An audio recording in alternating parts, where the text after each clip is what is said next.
நமஸ்காரம். அஸ்மத் சர்வகுருப்யோ நமஹ. வேங்கடம் ராம்நாராயண் அன்பு கலந்த வணக்கங்கள். வந்தே பிருந்தாவனச்சரம் வல்லபீ ஜனவல்லபம் ஜெயந்தி சந்தவம் தாம வை ஜெயந்தி விபூஷணம்.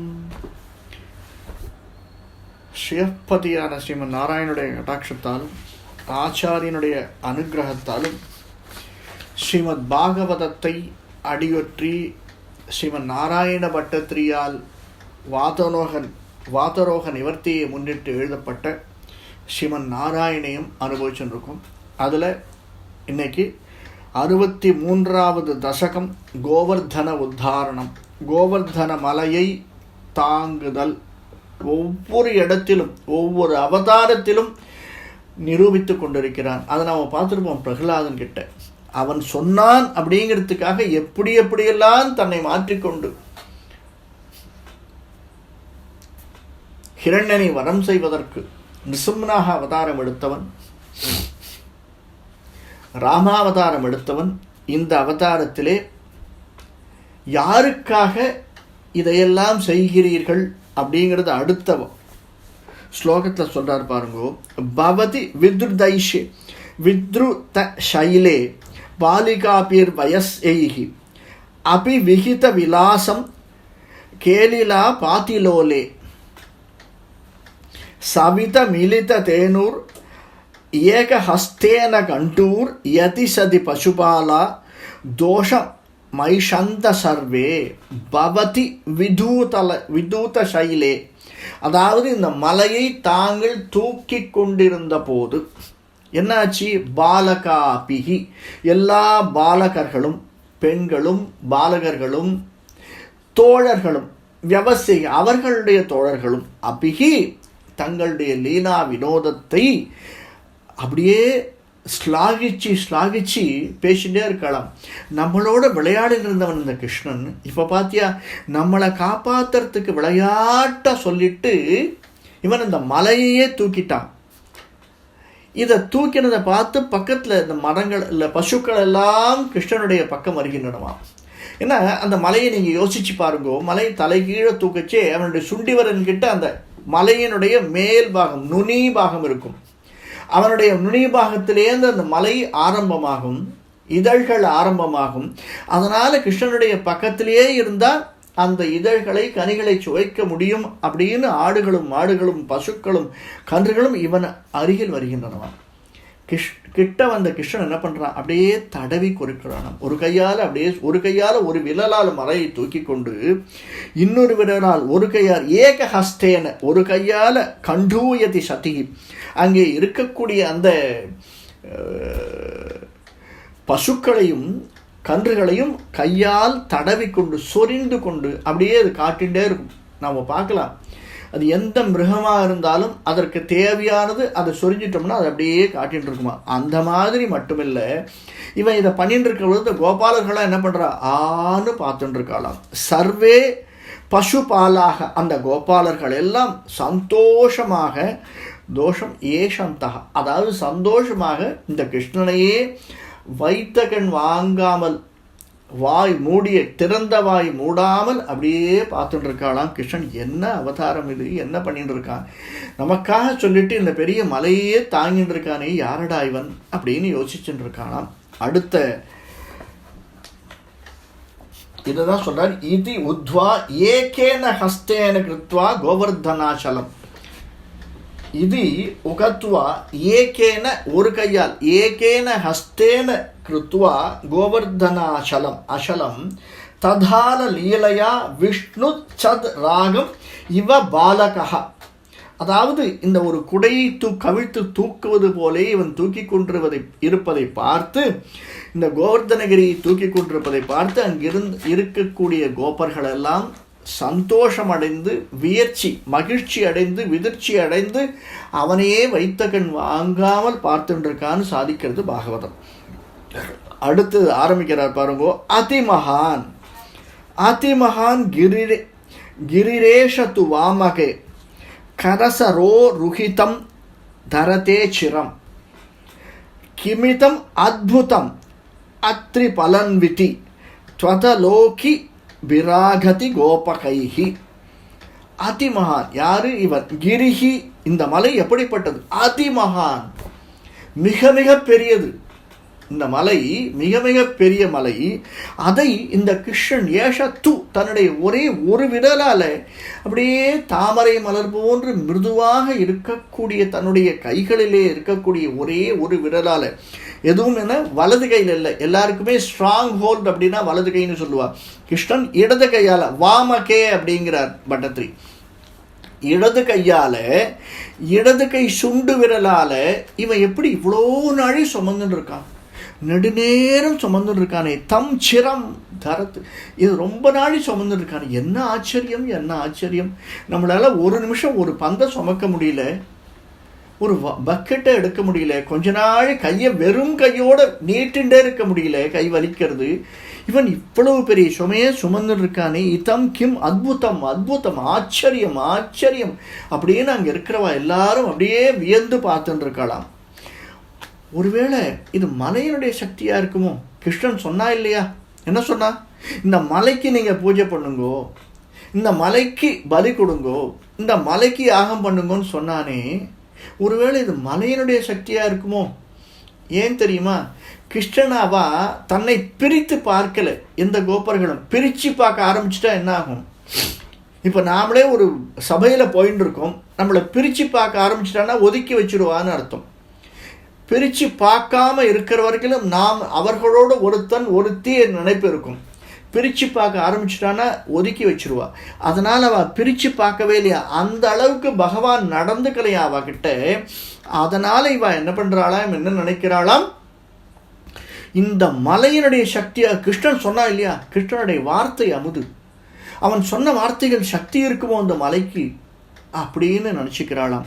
அதனால் இந்த தங்களை பார்க்கின்ற கோபர்கள் எல்லாம் கோபகைகி ஆகதிகி, அதாவது கொஞ்சம் அறிவு குறைச்சலாக இருக்கும், அறிவில்லாத கோபர்களோ அவர்கள். கிருஷ்ணா நீதான் மலையை தாங்குறன்னு அவளுக்கு புரிஞ்சிக்க முடியலையே கிருஷ்ணா, என்ன கோபர்கள் இவர்கள் அப்படின்னு நாராயண பட்டத்தில் இங்கேருந்து பார்க்குறார், இங்கேருந்து சொல்கிறார். எப்படிப்பட்ட கோபர்கள் அவர்கள். ஆஹாக தாஷ்டியம் அமுஷ்ய வடோர்கிரிம் வியதித பாகுரசா அவரோபயேத்து இது ஹரிஸ்த்வயி பக்த விகர்ஹணோ திவச சப்தம் உக்ரம் அவர்ஷயத்து. எது திவச சப்தம்? திவச சப்தம்னா 7 நாள். இந்த 7 நாள் மலையை சுமந்துட்டு இருந்தாராம். ஒரு நாள் இல்லை, 2 நாள் இல்லை, 7 நாட்கள் இந்த மலையை இந்த சிறுவன் சுமந்து கொண்டிருக்கிறான். என்ன துணிவு!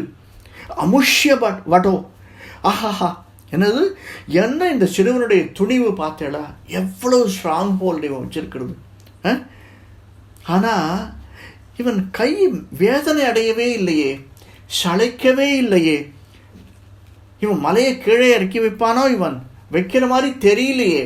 யாரு கோபர்குள்ள பேசிக்கிறாளாம். அவன் கை எங்கேயாவது சளைக்கிறதா பார்த்தேளா? இவ்வளோ பெரிய மலையை தாங்குறானே, கொஞ்சமாவது டயர்டு இருக்கா? இல்லையே. ஏன்னா ஒருத்தருக்கு ஒருத்தர் பேசிட்டு இருப்பா.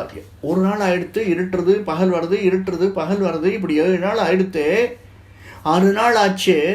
இந்த மலையை தூக்கிண்டே இருக்கானே இந்த குழந்தை, இந்த சிறுவன். அவனுக்கு வலிக்கவே இல்லையோ. மழையை கீழெல்லாம் இறக்கி வச்சிடான்னு நினைக்காதீங்கோ, அவனுக்கு வலிக்கவே. அந்த கையை பாருங்க, அப்படியே பிடிச்சிட்டு இருக்கான். யாருக்காக? நமக்காக. 7 நாள் முழுவதும் யார் மழையை பெய்ய செய்தான்? இந்திரன். ஆனால் மழையை பெய்ய செய்த இந்திரன் பெய்ய செய்தாலும் வருட பகவானுக்கும் மற்றவர்களுக்கும் சலிச்சு போச்சு. அடப்போடா அப்படின்னு போச்சான். அதை தான் அடுத்த ஸ்லோகத்தில் சொல்கிறார். அச்சலதி துவயி தேவ பதாத்பதம் கலித கலித சர்வ ஜலே ச கனோ கரே அபஹிருதே மருதா மருதாம் பதிஹி துவபிஷ துவதபிஷங்கித தீ சமுபாத்ரவத்து தேவ துவயி பதாத்து பதம், அதாவது ஹே தேவர்களே, தாங்கள் நின்ற இடத்திலிருந்து ஒரு அடி கூட அசையவே இல்லை. எது? இந்த ஜலமெல்லாம் பொழிந்த மேக கூட்டங்கள் எல்லாம் ஜலம் வத்தி போச்சான். இந்திரன் பொழின்னு ப்ரெஷர் பண்ணுறானே, எல்லா ஜலமும் வற்றி போச்சான். அந்த மேகக்கூட்டங்கள் ஜலமெல்லாம் வற்றி போய் காற்றினாலே விரட்டி அடிக்கப்பட்டு விட்டன அப்படிங்கிறார் பட்டத்திரி. என்னது? மருதாக அபகிருத்தேச்ச, இந்த காற்றினால் இந்த மேகங்களெல்லாம் விரட்டி அடிக்கப்பட்டு, ஜலம் இல்லை அப்படின்னா வெயிட்டே இருக்காது, வெயிட் இல்லைன்னா அப்படியே சாஃப்டாகிடும். அதனால் லைட்டாக காற்று அடித்தா கூட வெளியில் போயிடும். இவன் தோற்கலை, அவைகள் தோற்றுவிட்டன, மேக கூட்டங்கள் தோற்றுவிட்டன. அல்டிமேட்டாக தோற்றது யாரு? இந்திரன் தோற்றுவிட்டான். தேவர்களுக்கெல்லாம் மருதாம் பதி, தேவர்களுக்கெல்லாம் அதிபதியான இந்திரன் தங்கள் விஷயத்தில் தோற்றுவிட்டு அந்த இடத்தை விட்டு போய்விட்டான் அல்லவா அப்படிங்கிற. பெருமழை ஓய்ந்து போச்சு. ஓயர் அளவுக்கு மழை பெய்து கொண்டிருந்த அந்த மேகங்கள் எல்லாம் அசைந்து விட்டன, அசைந்து கொடுக்காமல் அழுத்து விட்டன. போறோம் எப்பா, நிம்மதியாக இருக்கலாம் அப்படின்னு அப்படியே அவைகளெல்லாம் அந்த இடத்தை விட்டு கலைந்து போக ஆரம்பித்து விட்டன. கொஞ்சம் யோசிச்சு பாருங்க. அவைகளுக்கு நன்னா தெரியும், இந்த பக்கம் யாரோ ஒருத்தன் ப்ரெஷர் பண்ணுறான், மேலேந்து ப்ரெஷர் வருது. ஆனால் இங்கே இருக்கக்கூடியவன் பகவான் அல்லவோ, அவன்கிட்ட நம்மளுடைய பாட்சா பலிக்குமா? பலிக்கவே பலிக்காதே. அவன் முன்னாடி அல்லவோ நாம் சில காரியங்களை செய்து கொண்டிருக்கிறோம். அதான் க்ஷூத்ருத் வியதாம் சுகாபேக்ஷம் ஹித்வா தைர் விரஜ வாசிபிஹி வீக்ஷமானோ ததார ஆத்ரிம் சப்தாகம் நாச்சலாத்து பதாத்து.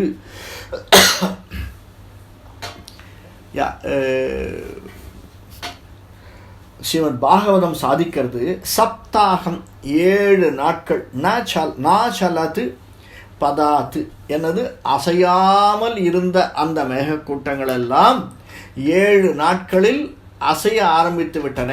மழை பொய்து கொண்டிருந்த மேகக்கூட்டங்கள் எல்லாம் மழையை விடுத்து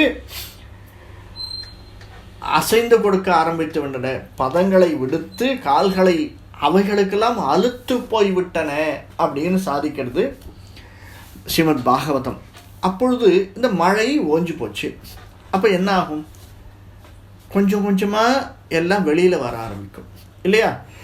நமக்கே துணி காய போடணும்னு எட்டி பார்த்துட்டே இருப்போம். எப்படா மழை பெஞ்சிட்டே இருக்கு, எப்போ டைம் கிடைக்கும், இந்த துணியெல்லாம் காயணுமே. அப்பா மழை நின்று போச்சு, டக்குன்னு கொண்டு போய் வெளியில் போட்டலாம், லைட்டாக வெயில் அடிக்கிற மாதிரி இருக்குது. அது வெயில் போகிறதுக்குள்ளே கிட்டகையே நின்று ஒரு அரை மணி நேரத்தில் அதை காஞ்சி எடுத்துன்னு வந்துடலாம் அப்படின்னு நமக்கே தோன்ற மாதிரி அங்கே இருக்கக்கூடிய எல்லா கோபர்களுக்கும் மற்றவர்களுக்கும் அந்த எண்ணம் வர ஆரம்பித்து விட்டது அப்படின்னு சொல்கிறார். அடுத்த சமமுபேயுஷி வருஷபரே ததா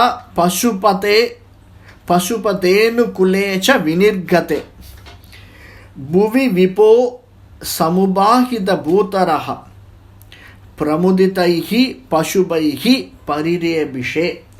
அதாவது அந்த மழை ஓய்ந்த போது, ததாக அந்த மழை வருஷ வரே அந்த சமயத்திலே மழை ஓய்ந்த போது இந்த இந்த கோபர்களும் பசுக்களும் கூட்டமாக கொஞ்சம் வெளியில் வந்து எட்டி பார்க்கறதாம்.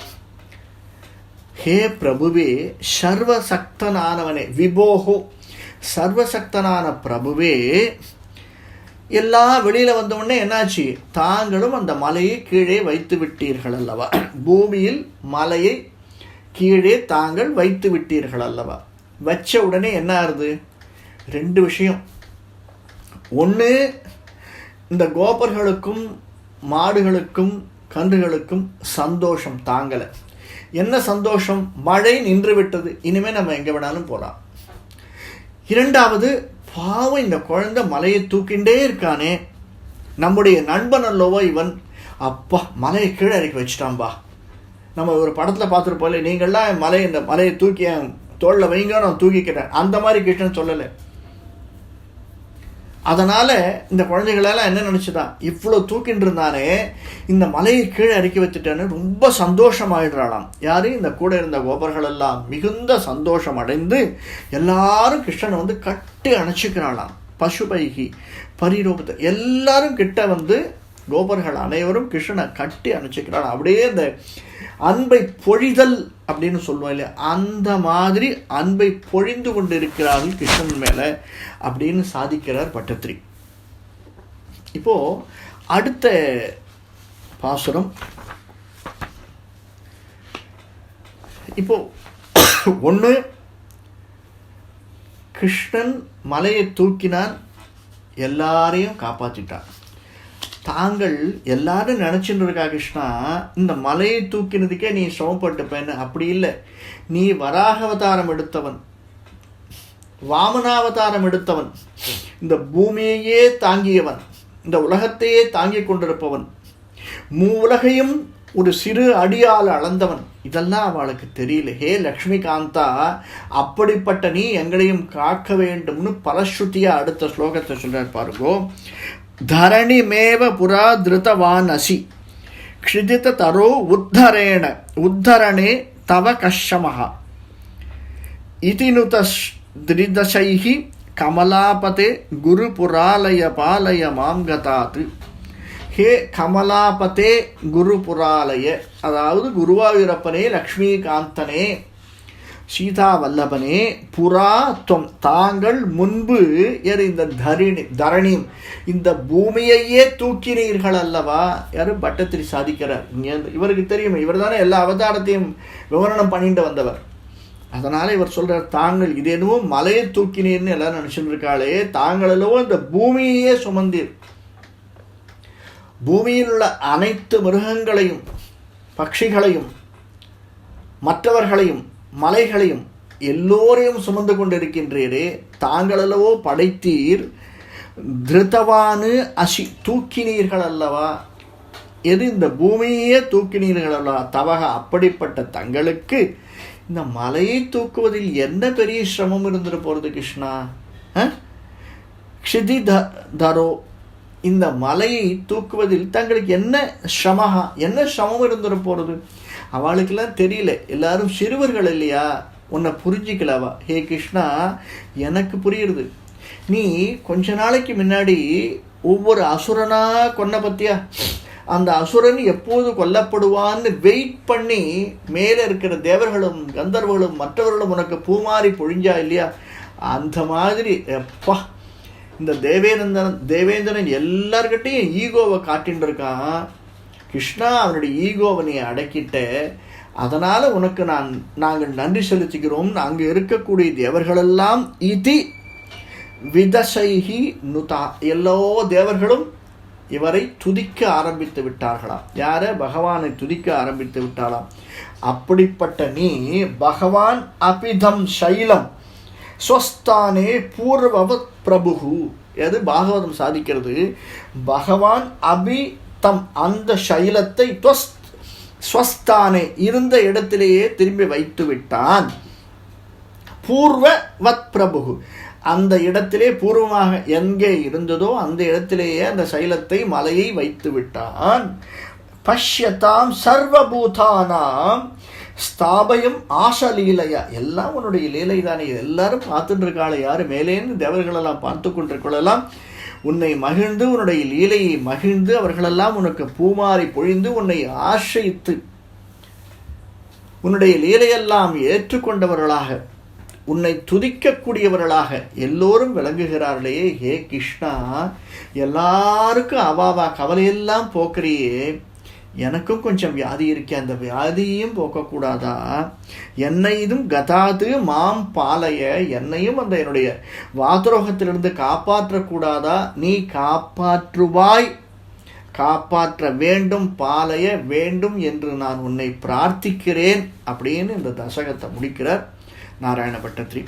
கவிதார்க்கிக சிம்ஹாய கல்யாண குணசாலினே ஸ்ரீமதே வெங்கடேசாய வேதாந்த குரவே நமஹ. நன்றி. இந்த காணொலி பிடிச்சிருந்தேன்னா லைக் பண்ணுங்கள், சப்ஸ்கிரைப் பண்ணலாம் சப்ஸ்கிரைப் பண்ணுங்கள், ஷேர் பண்ணுங்கள். வணக்கம்.